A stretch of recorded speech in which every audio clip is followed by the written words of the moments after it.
Child Protection in Emergencies campaign that was launched by World Vision has revealed that many children in rural areas are affected by the drought condition. This was confirmed by World Vision Sakhilile Malaza at a media engagement. We have a report. The Child Protection in Emergencies campaign was launched and supported by UNICEF in June this year. During their campaign, their findings revealed that many children were affected by the current drought condition. They identified many issues in about 10 communities they visited. These include the increased vulnerability to issues of sexual abuse or violence. Therefore, World Vision invited members of the media because they play a major role by reporting on cases of violence and sexual abuse. And so we are here to really deliberate with the media and get from them their ideas also on how we can best tackle these issues.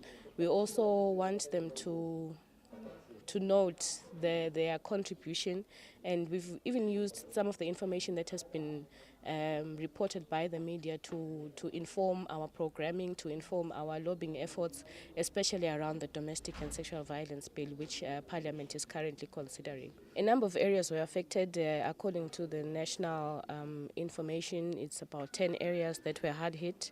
World Vision has operations in some of those areas. These areas include Lubulini, Sheula, Stobela, and others. That is where we have activities which have been supported by a number of donors, including UNICEF, which include water tracking, provision of dignity kits to young girls, provision of food distribution, and cash transfers.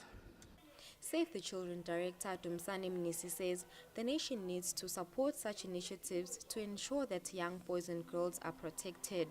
They have a future, they have a direction, they have hope.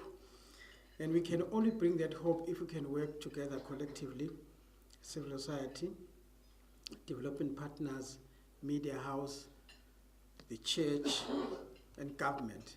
And so we want to, once again this morning, confirm or endorse our commitment as a sector that we will indeed work with government, we will raise advocacy, we will work with communities.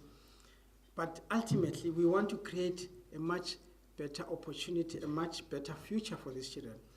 Reporting for Swazi TV News, I'm Lungilele Makakula with Mbangwa Dube in Babane.